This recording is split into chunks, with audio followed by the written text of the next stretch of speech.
2024 সালে জানুয়ারি মাসে আমাকে উচ্ছেদ করা হয়। ওই সময় আমার দোকানে প্রায় 12 লক্ষ টাকার মাল ছিল। আমাকে এমনভাবে উচ্ছেদ করেছে, আমাকে মাল নিয়েও বের হওয়ার সুযোগ দেয় নাই।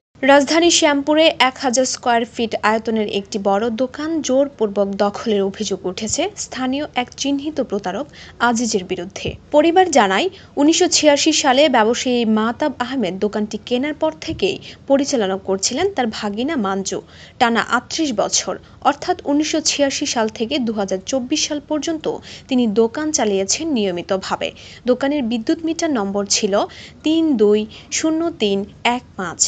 মিটারের মালিক ছিলেন মাহতাব আহমেদ, আর সংযুক্ত মোবাইল নম্বর ছিল 01713560837। মাহতাব আহমেদের ভাগিনা মাঞ্জুর 2024 সালে অস্ত্রধারীদের ব্যবহার করে আজিজ জোর করে দোকান দখল করে নেয়। প্রাণ বাঁচাতে মালপত্র ফেলে পালাতে বাধ্য হয় পরিবার। আমার মামা মাহতাব 2,86,000, এরপরে আবার 2,14,000 টাকা, মোট 5 লক্ষ টাকা। এটা আওয়ামী লীগের কতগুলো লোকজন দিয়ে পাঠাইয়া জোরপূর্বক দোকান থেকে হুমকি টুমকি দিয়ে জোরপূর্বক আমার দৌড়াই দিছে। আমার মামার দোকান প্রমাণ আছে, এই যে আমার নামে এখন আমার ইলেকট্রিক, মামার নামে ইলেকট্রিক বিল। যে আজ সাহেবের এই মামার দোকানের প্রতি নজর পড়ছে।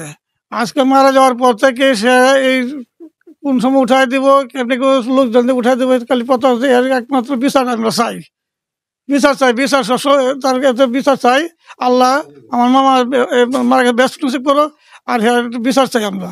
আমি প্রশাসনের কাছে দৃষ্টি আকর্ষণ করছি, আজ যে বিচার চাই, আজই প্রতারক। আমার আব্বু মারা যাওয়ার পূর্বে বলে গেছিল আর কি যে এই দোকানটা কেনা পারপাসে 5 লক্ষ টাকা দেওয়া হয়েছে।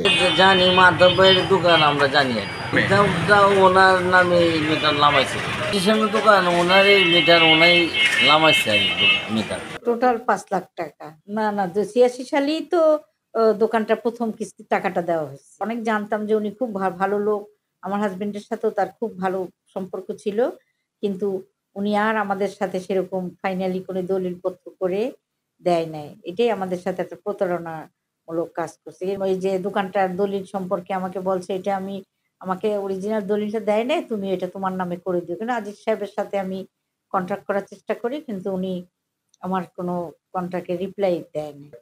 হ্যাঁ, সবসময় বলছে, আমাকে আশ্বাস দিয়েছে যে দেব, কিন্তু সে আর দেয় নাই। কিন্তু এই মধ্যেই উনি আবার আমাকে না জানায় 24 সালে আমার দোকান থেকে আমাকে। কিন্তু আজিজ সাহেব আর কি এখনো মানে ফুল দলিল করে দেয়নি। এটা উনি কেন দিচ্ছে সেটা তো আর আমি জানি না, কিন্তু উনি আমাকে দলিল এখনো বুঝাই দেয় নাই দলিল। ইভেন আমি ওই 1986 সাল থেকে 2024 সাল পর্যন্ত দোকানটা করি। কি 2024 সালে জানুয়ারি মাসে আমাকে উচ্ছেদ করা হয়।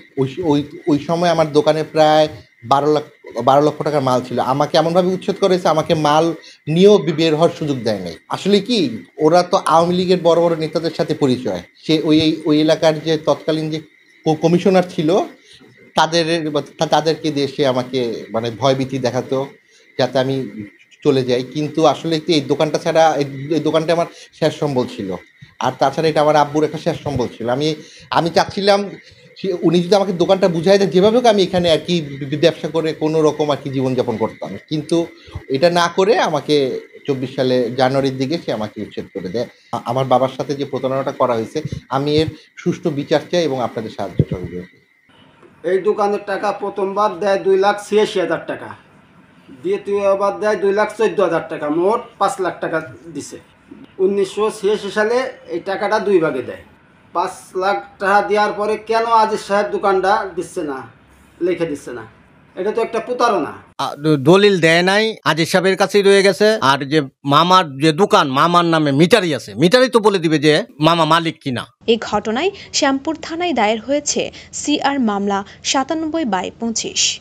মাহতাব পরিবারের দাবি, আজ দোকানটির বাজার মূল্য প্রায় 5 কোটি টাকা, অথচ তারা দলিল ছাড়া নিঃস্ব হয়ে ঘুরছেন। আজিজকে ফোনে পাওয়া গেলেও তিনি এ বিষয়ে কোনো মন্তব্য করতে রাজি হননি। উল্লেখ থাকে যে উক্ত দোকানটি 1986 সালে 5 লক্ষ টাকার বিনিময়ে ক্রয় করেছিলেন মাহতাব আহমেদ। এই অসহায় পরিবার কুখ্যাত আজিজের হাত থেকে পরিত্রাণ পেতে বর্তমান অন্তর্বর্তীকালীন সরকারের হস্তক্ষেপ কামনা করলেন।